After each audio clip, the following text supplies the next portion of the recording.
Thank you for agreeing to do this.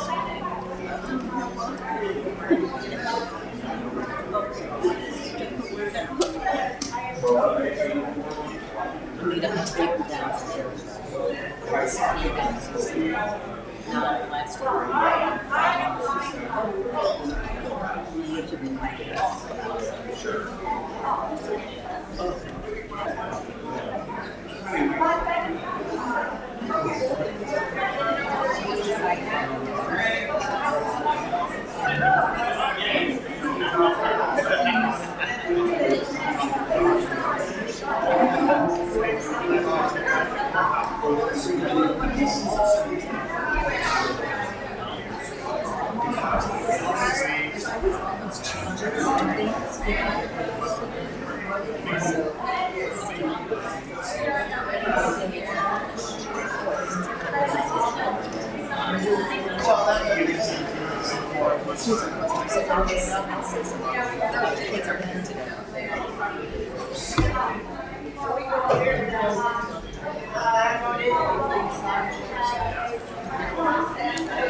I watched for the top of the wall.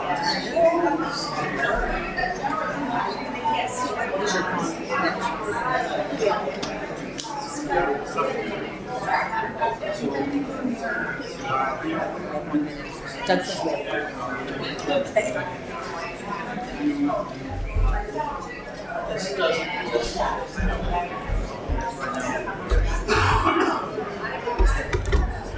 So you can ring this gong in about a minute and get started. Ring the gong? Okay. Okay. I'd give it another minute. I'd give it 1 minute.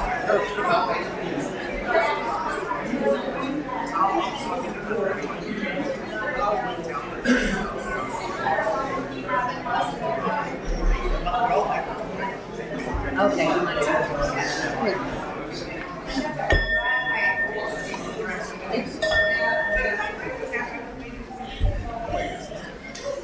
Welcome.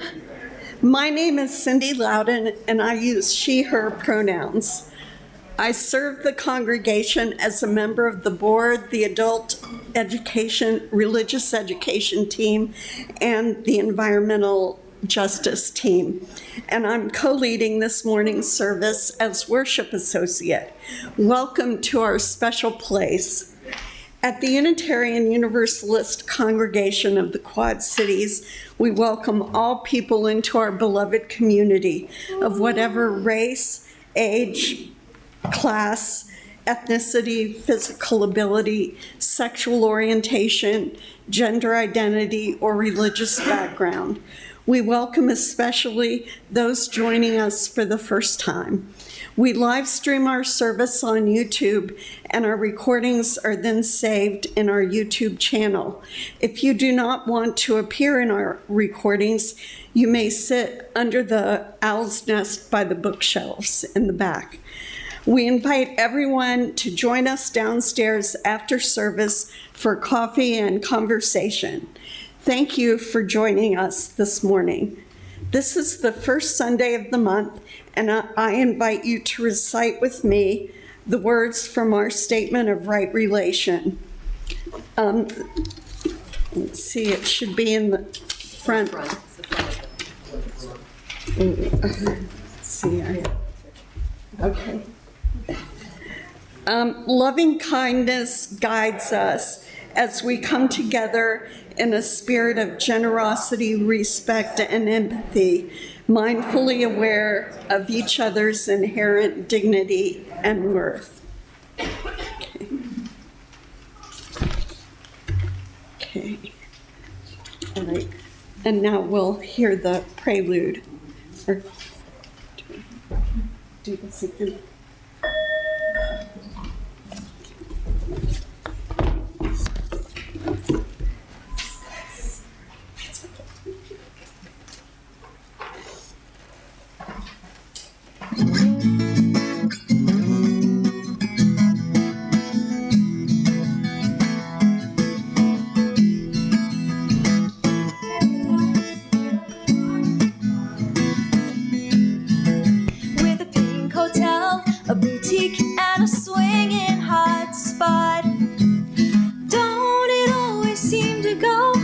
you don't know what you got till it's gone. They paved paradise and put up a parking lot. Shoo ba ba ba ba, shoo ba ba ba ba. Took all the trees, put them in a tree museum, and they charged the people $1.50 just to see them. Don't it always seem to go that you don't know what you got till it's gone? They paved paradise, put up a parking lot. Shoo ba ba ba ba, ooh ba ba ba ba. Hey farmer, farmer, put away that DDT now.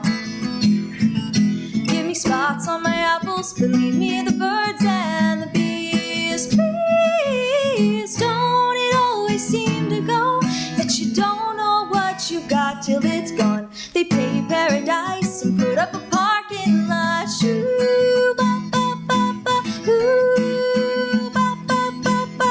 Late last night I heard the screen door slam, and a big yellow taxi took away my old man. Don't it always seem to go that you don't know what you've got till it's gone? They paved paradise and put up a parking lot. Shoo ba ba ba ba. Said, don't it always seem to go that you don't know what you've got till it's gone? They paved paradise and put up a parking lot. Shoo ba ba ba ba. Paved paradise and put up a parking lot. Shoo ba ba ba ba. Paved paradise and put up a parking lot.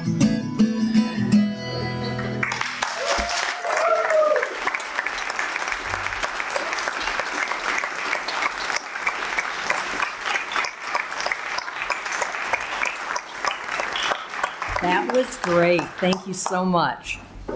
Good morning. I'm Lori Odell McCollum. I use she, her pronouns.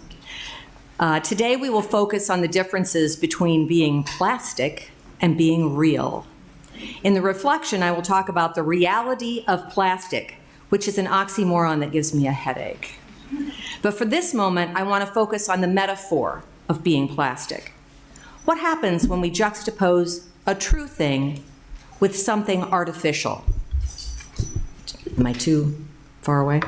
What does that do to our lives if we live too deeply into the unreal? In this age of AI, we'll all be faced with this over and over again.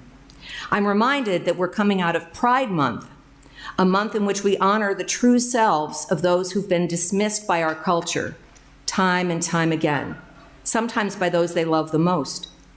We also just celebrated the 250th anniversary of the founding of our foundations here in this nation, when many of us are questioning how genuine those are. The land of the free and the home of the brave doesn't always ring true anymore. This is a time of struggle when fiction meets reality, when the genuine, the sincere, the authentic meets the artificial, the counterfeit, the phony. When you find yourself in that struggle, how do you ground yourself? Where do you find support and strength and direction? Today, I will turn us to the poetry of Mary Oliver, and I want to read for you The Journey. One day, you finally knew what you had to do and began, though the voices around you kept shouting their bad advice, though the whole house began to tremble and you felt the old tug at your ankles. Mend my life, each voice cried. But you didn't stop. You knew what you had to do, though the wind pried with its stiff fingers at the very foundations, though their melancholy was terrible. It was already late enough in a wild night, and the road is full of fallen branches and stones. But little by little, as you left their voices behind, the stars began to burn through the sheets of clouds. And there was a new voice, which you slowly recognized as your own. That kept you company as you strode deeper and deeper into the world, determined to do the only thing you could do, determined to save the only life you could save. And now, as Cindy lights our chalice, let's all recite our chalice lighting words by Howard Thurman. There is something in every one of you that waits and listens for the sound of the genuine in yourself. It is the only true guide you will ever have. And if you cannot hear it, you will all of your life spend your days on the ends of strings that somebody else pulls. Now, please rise in body and or spirit for our opening song, which is 318 in the gray hymnal, We Would Be One. The lyrics will also be projected on the monitor.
And if you will please remain lifted up in the spirit of love and fellowship, we now greet the holy in our midst by briefly greeting those around us, especially those we do not know.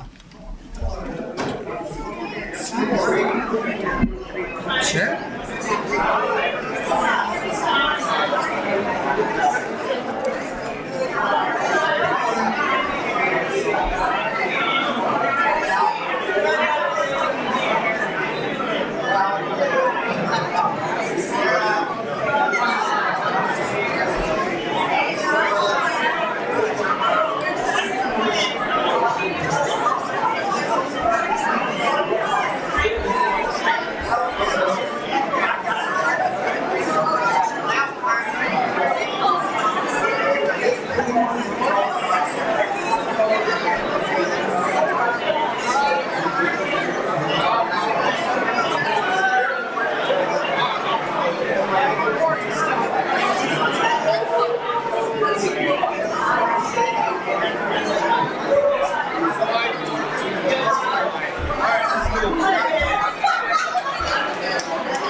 Okay, folks, come on back. Be seated.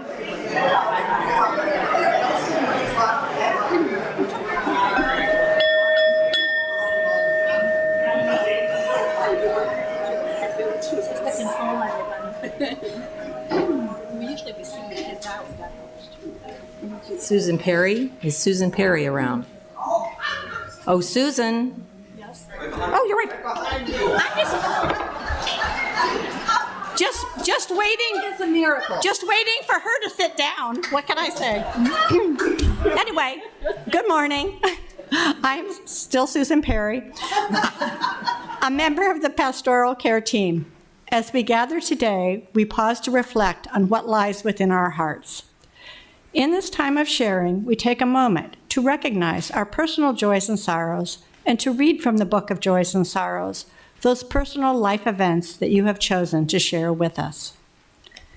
Are there any joys or sorrows online? Not at this time. Okay. Doug and Lori McCollum state that there is a sorrow with the passing of Linda McCollum, their sister-in-law. There's also a report from Rita Coyne and her husband Pat that Rita was admitted to a Lure nursing home in Moline. Rita would enjoy visitors, but not as large groups. And I wanted to mention that a former member of our congregation, Dee Stebbins, died recently. For what has been shared and for what remains in the quiet sanctuary of our hearts, we are grateful. Let us become aware of the energy that brings us together in beloved community as we share a time of silent meditation. May we open our minds and hearts to a place of quiet, to a silent prayer for the healing of pain and the comfort of love. Following our silent meditation, we will enter into a time of musical meditation when you are invited to come forward and light a candle. May we discover a sense of peace and fulfillment in the quiet, in the music, and in the light.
Thank you. This congregation is a theologically diverse religious community with membership open to all who are in accord with our values, mission, and vision. Our congregation is entirely self-governed by the democratic process. One of the privileges of our free church tradition is to provide all of the financial support for our many ministries from among ourselves. Generosity, therefore, is one of our spiritual values we recognize as central to our personal and our institutional well-being. This month's undesignated plate offering will go toward UUCQC Share the Plate, third place, Quad Cities. We invite you now to participate in the blessing of giving as the ushers come among you to accept the gifts of the congregation. Please be as generous as you're able.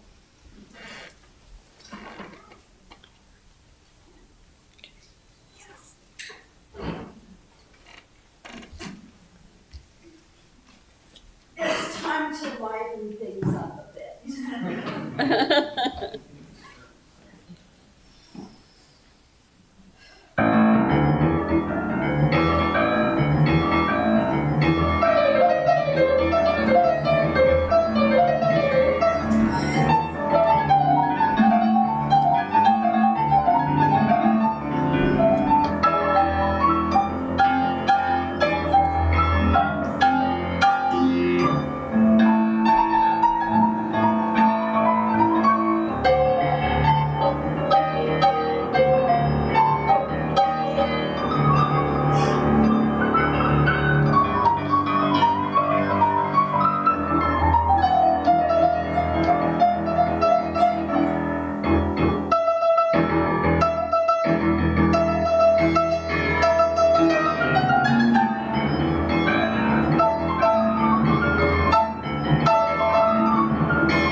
But that really brightened my day up. Think about those bumblebees out there. Yeah.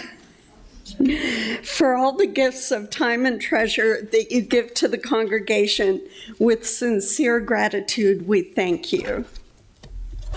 Okay. If that music wouldn't cause you to open your wallet, I don't know what would. That was your goal, right? And by the way, thank you to Peggy Clement for subbing today for Gates.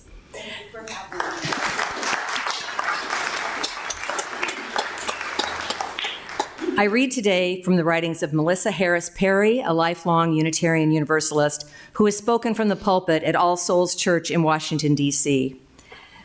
Having set aside divisive doctrinal battles, we seek a straightforward commitment to the fluid, open, collective work of seeking our truths together without assuming that we will all share the same truth. Our faith is a practice of intellectual humility, reminding us of our own limitations. Our faith assures us that we are not alone and that we can be part of something greater than ourselves. The journey is the joy. The companions are the comfort. The work is the faith. All right, now this morning, I'm going to talk first a little bit about the quotation that inspired me for this particular topic. Our religious services team decided that our summer theme was quotations. So I would like to tell you about this quotation I'm using this morning, and I'm going to take you back to 1967, to a movie directed by Mike Nichols. Come on up, guys. I'd show you the clip, but YouTube doesn't allow such things, and I don't want to be responsible for a copyright violation. So please welcome this morning our two actors, Greg McGee playing Benjamin Braddock, and Doug McCollum playing Mr. McGuire. And you may recognize this movie, and if you do, raise your hand. The opening scene is at a cocktail party in 1967 where men still wear suits and ties. Ben! Mr. McGuire? Ben! Mr. McGuire? Come with me. I want to talk to you for a minute. I just want to talk to you. I want to Yes, say, sir? I want to say one word to you. Just one word. Yes, sir? Plastics. Exactly how do you mean? There's a great future in plastics. Think about it. Will you think about it? Yes, I will. Enough said. That's a deal.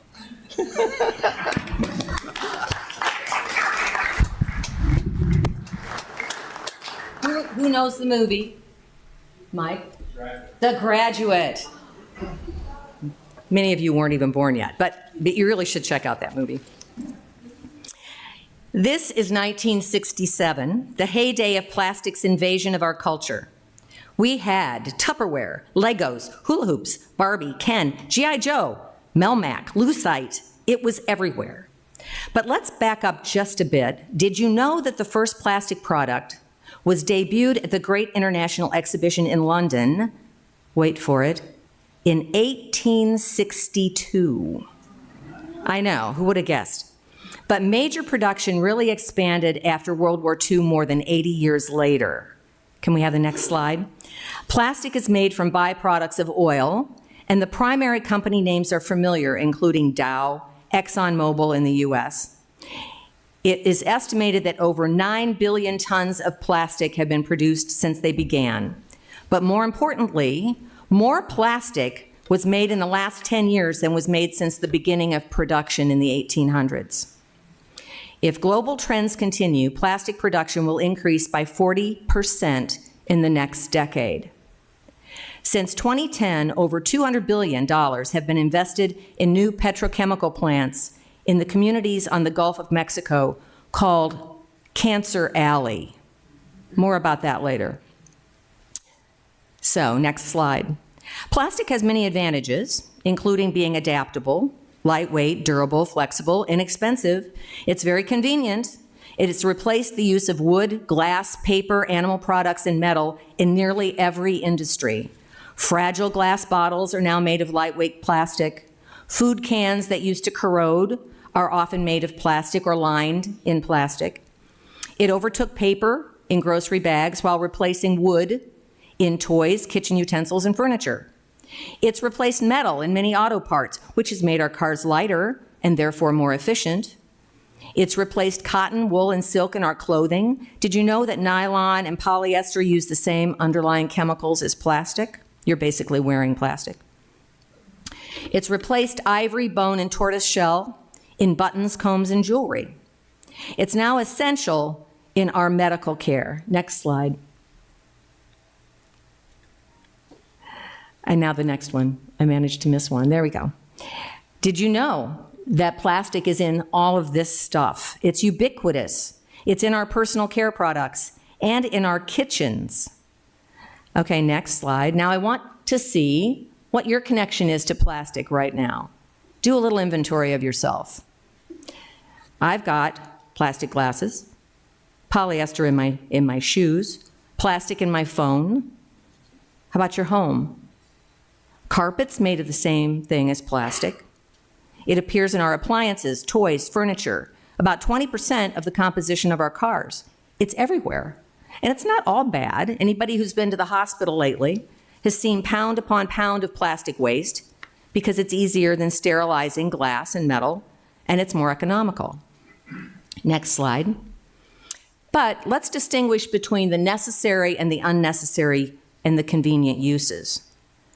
We're going to focus mostly on unnecessary today and make you aware of some things you can do to reduce the amount of plastic in your life. But first, why should you bother? What's the big deal? Well, currently, next slide, about 8% of the annual use of oil goes to plastic, but it's predicted to account for 20% of total oil consumption by 2050. Here's a plastic bottle. Fill it up about a third full. That's how much oil it takes just to make this one bottle. Okay? We use 1.5 billion bottles worldwide daily.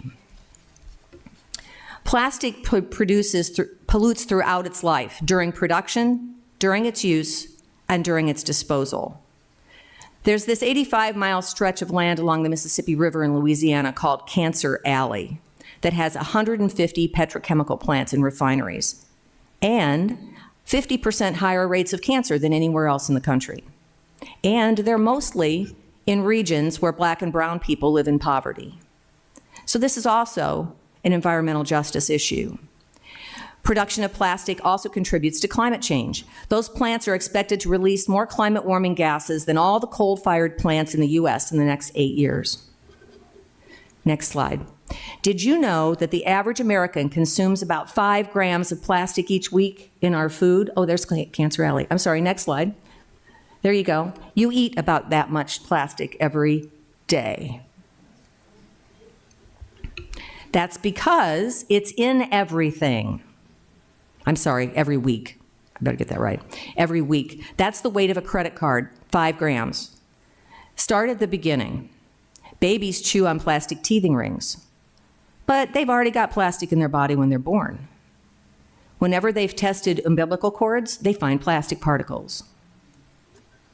Microplastics, next slide, are found in everything. They're found at the highest peaks of every mountain, at the bottom of every ocean, and in all of us when they test our tissue. Next slide. Water pollution is 50% worse in the US than in the EU because they have regulations. Plastic waste incinerated in Indochina is carried by clouds and rains down on the US. But since most of that plastic came from our trash in the first place, that somehow seems only right, right? Food stored in plastic absorbs the molecules of that product, especially if the food is hot or acidic. Clothing fibers shed in our laundry are carried into our drinking water. Here's a good one. Microbeads in your toothpaste and your makeup are plastic. A UCLA study found that chewing gum can release thousands of microplastics per piece. Okay, next slide. The Keep America Beautiful campaign came about when they started doing plastic production because they said we were going to recycle it all, right? That's what they said in the 60s and 70s. Who do you suppose funded that campaign? Exxon and Dow, Coke and Pepsi. Their original plan was to convince us that all of that plastic could be recycled. But the important twist was that they weren't responsible for paying for that. The American taxpayer is on the hook. Your public works department puts a plastic bin, which I think is interesting, in your driveway that takes all of your plastic to a center where it's sorted and sent to recycling plants where it's melted and reused, maybe once, because then it's degraded to the point it can't be recycled any longer. And how much is actually recycled in America? About 6 to 8%. The rest ends up in our landfills or in our waterways. Recycling works well with paper, glass, and metal, but it doesn't work with recycling. We are not going to recycle our way out of this plastic problem. The Gulf of Mexico contains the highest concentrations of microplastics in the world, the majority of which are actually plastic microfibers. So why is this a problem? Well, it's killing large numbers of endangered species. In 30 years, scientists predict there will be more plastic than fish in the ocean. Next slide. So why is this a problem? Well, let's talk a little bit about the Great Pacific Garbage Patch. This is something you've probably heard of. How many of you have heard of the Great Pacific Garbage Patch? Well, this is something we need to face. We've dumped our waste everywhere but our own backyard, and now it's working its way home. This is located in the central North Pacific Ocean between Hawaii and California. It's twice as large as the state of Texas and contains an estimated 100,000 tons of plastic debris. There are 8 of these gyres around the world. This is the largest. Most of the patch consists of microplastics suspended in water, but by weight, the bulk of the debris is larger items. It threatens wildlife and releases airborne particles that contribute to global warming. Researchers estimate that it kills over 1 million sea creatures a year. The albatross and other seabirds nest on this lovely island, and they feed bits of plastic to their babies, who then die. Turtles mistake plastic for jellyfish and eat it. Birds get plastic 6-pack rings caught on their heads and beaks. Next slide. It's hard to look at some of this stuff, but it's important that we face reality. So why is plastic a problem? Well, it contains about 145 chemicals that are known toxins, and these chemicals are associated with cancer, endocrine disorders, reduced immunity, neurodevelopmental disorders like ADHD, and infertility. Recent studies looked at samples from human brains and found an increase of 50% more plastic in the samples collected in 2016 from the previous decade. Higher concentrations of plastic were also found in the brains of dementia patients than in those with healthy brains. Now, that doesn't necessarily mean it caused the dementia. It's correlated. People with dementia have difficulty clearing the toxins in their brain. So if you don't have dementia, you might be clearing those microplastics. So let's move on to the way plastic continues to pollute. Next slide. Now that I have you all depressed. It feels pretty overwhelming. For example, the average American uses 365 plastic bags every year, and each bag is used for about 12 minutes. In Denmark, they use an average of 4. Why? They don't allow single-use plastic in the EU. The production of 14 plastic bags uses the same amount of gas it takes to drive 1 mile. Thus, we could save the equivalent of 26 gallons of gas annually per person just by scrapping plastic bags. At about $4 a gallon, that's over $100 per vehicle. I got my calculator out. And we have nearly 300 million registered vehicles in the US, so do the math. The US also uses 60 million plastic bottles daily. So there's no way you can really completely avoid plastic in the United States. Next slide. So what do? You can reduce the plastic in your life. We've all heard of the 3 R's. They've added a 4th: reduce, reuse, recycle, and refuse. I'm talking mostly about single-use plastic here. Things like plastic grocery bags, water bottles, utensils, straws. You can switch to reusable objects. You can reduce the amount of plastic in your kitchen. When you go home, open your cabinets, look around. When things wear out, replace them with glass or metal or ceramic. Never cook in the microwave in plastic because you're essentially eating the chemicals. Particularly items that have high acidity. Don't even store things in plastic. If you're going to put your food in plastic containers to put in the refrigerator, wait till it cools before you pour it in there. Because if it's hot, it absorbs the chemicals in the plastic. Try to shop in grocery stores that have produce in bins. Next slide. And try to recycle what you can. I also want to mention something called fast fashion. I don't know if you've heard of that. Apparently the big push now is to get people to buy as many clothes as possible. I know whenever I go over to my daughter's house and I open a drawer to find my grandson a shirt, I'm like, he's 7. He has 40 shirts in here. He will never possibly wear out these shirts before he goes up to the next size. But buying clothes cheap is the deal. And people wear them for a short period of time, they fall apart, or they just get rid of them. They pollute during production and disposal, and most of those factories use forced labor or child labor.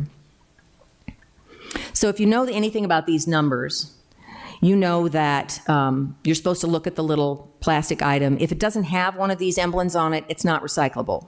Don't put it in the recycling, it just clogs up the machinery. All the plastic film on things cannot be recycled. Really, the only ones that are worth doing much to recycle are the ones that say 1 and 2, like your milk jugs and stuff like that. The 3, 4, 5, and 7s are recyclable to some extent, but typically just once, and then they're just worthless. Number 6 is styrofoam. You can't recycle styrofoam. You can reduce the plastic in your home if you buy clothing with more natural fibers. You can also put a filter on your washing machine that strains out the microfibers. I have to admit I have not done that. I don't want to ask Doug to figure out where the filter is on the washing machine. If anybody's good at stuff like that, that would be a great volunteer project. You can choose wool rugs instead of polyester or 100% cotton linens. Shop somewhere where they use paper packaging. Remember, guilt is not the goal. I think I've probably induced some here. Just do what you can when you can. That's the purpose of this conversation. Don't let perfect be the enemy of the good. Next slide. Yeah, that's it. Cleanups can be fun. Have a cleanup challenge. Take your kids out. If you go for a walk, you will see plastic everywhere. I take a plastic bag to pick up plastic, which seems counterintuitive, but it's something I can do to keep it out of the storm sewers, because where does it go from the storm sewer? To the Mississippi, and then where? Down to the Gulf. And as it degrades, it doesn't really disappear. It just becomes those little microplastics. Next slide. Like most issues, the best solution involves government regulations. The UN has a legally binding treaty to end plastic pollution that was endorsed by 175 nations in 2022. It was supposed to go into effect in 2024. The US did not sign on, along with some other large countries, so it's just sitting there. Canada, the UK, and EU have laws in place banning single-use plastic. There's still a bill pending in the US Congress, the Break Free from Plastic Pollution Act from 2021. It's just waiting to be brought to the floor. The executive branch could outlaw disposable plastic products in our national and state parks, replace single-use items with reusable products. There are 5 states that ban styrofoam entirely. There are 10 states with bottle bills, and Iowa is one of them. If you have a bottle bill, you collect between 70 to 90% of the plastic cans and glass bottles. So they're very effective. And every year, the grocery industry tries to get rid of that law because we don't really collect enough money to make it worth their while. Michigan charges 10 cents an item. You get it back if you return it. There are several cities in Illinois that have outlawed single-use plastic bags. A bill is pending in the Illinois legislature, but I don't know if you know this, but in Iowa, they passed a state law that it's illegal for cities to set their own ordinances on single-use plastic. Next slide. The biggest lift would be to build opposition to new petrochemical plants entirely. Deny them permits, push for more fossil fuel disinvestment across the nation. We could use the EPA to enforce the Clean Air and Water Acts, but since the Supreme Court has limited their regulatory abilities, that's not going to happen anytime soon. We could advance environmental justice in the petrochemical corridors like Cancer Alley. We could stop subsidizing plastic producers. We give the oil companies of your tax dollars $26 billion a year. So when they complain about subsidies to renewable energy, they somehow miss that part. We could make corporate polluters pay to dispose of their waste instead of the U.S. taxpayer. Europe is moving to something called a circular economy. I don't know if you've heard of that. Companies are mandated to have a system in place to dispose of anything they produce. Now, of course, that raises the cost of their products, but that puts the onus where it belongs on the consumer. And in America, we want to make it easy for the consumer to buy things. India recently passed a law requiring beverage giants to use recycled materials in their packaging. There is some innovation going on right now to find alternatives such as plant-based or biodegradable materials. That should be subsidized. Next slide. Our church was the first organization in the Quad Cities to promote recycling. That is one of the reasons I came here in the late 80s. More recently, we had a TerraCycle program. I don't know if you remember that downstairs. Olivia Dorothy was helping to manage that. TerraCycle is a company that recycles hard-to-recycle products like toothpaste tubes, toothbrushes, coffee pods, skin and hair products, pens, highlighters, Brita filters. Think about that when you're pouring your hot water through a Brita filter. Coffee bags, cleaning products. They collect products and ship them to companies that upcycle or downcycle them. We dropped this program recently because it's just too time intensive, but you can still take your TerraCycle products to the Trinity Lutheran Church in Moline, or if anyone here wants to restart that program, see me. Next slide. You can pick your reason to care about plastic pollution. It could be because of the impact on human health. It could be because it pollutes our watersheds and oceans, impacting wildlife. It could be to reduce one of the fuels for climate change or to address injustice in communities disproportionately victimized by plastic pollution. It could be for an even broader reason. What are your values around consumption? What are your values about how you fill up your life? Do you need all that stuff? And do you want to focus more on the real stuff, not the fake stuff that pollutes and has direct negative effects on people, wildlife, and the future health of our planet? That could be an interesting goal for your family. And remember what I said before, guilt is not the goal. You do what you can when you can. Don't let the perfect be the enemy of the good. We have entered Plastic-Free July. That's a thing. I hope you will find some ways to take the plastic-free challenge. You can find dozens of ideas if you're interested on the website, plasticfreejuly.org. You can join the environmental justice team if you want a more environmentally focused activities. We have our meeting for July tomorrow night on Zoom. Kathy, raise your hand. Kathy Murdy's Zoom account is what we use. You could ask Kathy for her information.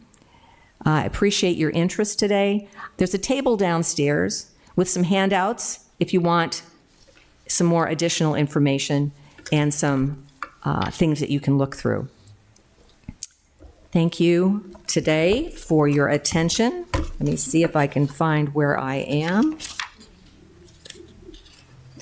So please rise in body or spirit for our closing song, number 6, Just As Long As I Have Breath.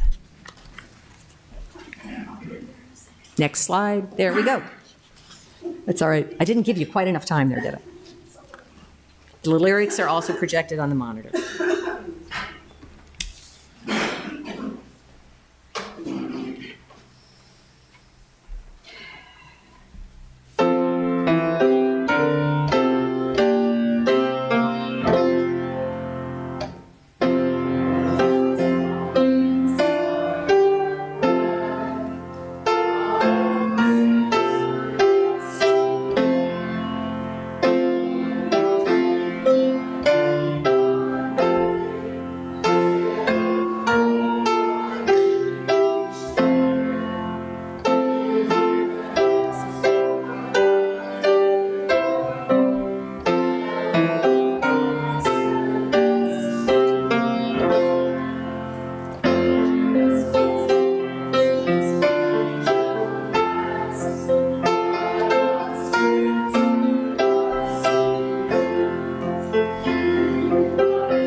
Thank you.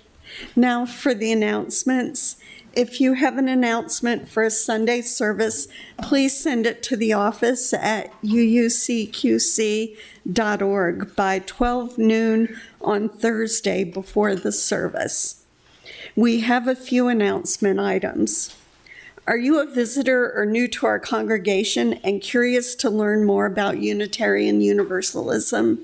We'd love to get to know you and share more about who we are as a community. Please join us today after the service at 11:30 in the boardroom for an informal, welcoming conversation. This is a relaxed space where you can ask questions, learn about our values and activities, and meet some of the people who make this congregation what it is.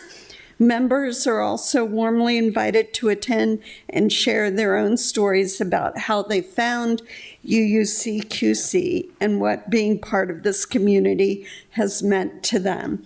We look forward to seeing you there. The environmental and social justice teams invite you to support a local pay-as-you-can restaurant, Nest Cafe. Nourish everyone sustainably together. Their mission is to nourish bodies and community by providing delicious, sustainably sourced food to all who enter, regardless of their means. Join us every second Tuesday between the hours of 5 to 7 p.m. Finally, let me draw your attention to the additional announcements printed on the back of your order of service. Okay, so now extinguish. Okay. In extinguishing the chalice today, we recite the words from a Buddhist reading, which is number 679 in your hymnal if you're interested. Be ye lamps unto ourselves. Be your own confidence. Hold to the truth within yourselves as to the only lamp.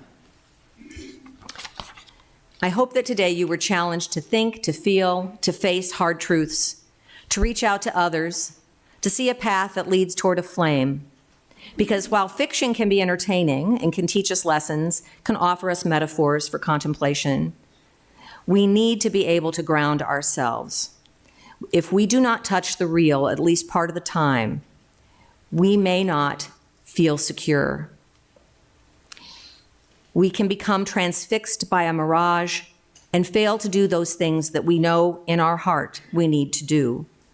I hope you find a genuine connection to others and to yourself through our congregation. Go in peace. You may be seated for the prelude or the postlude.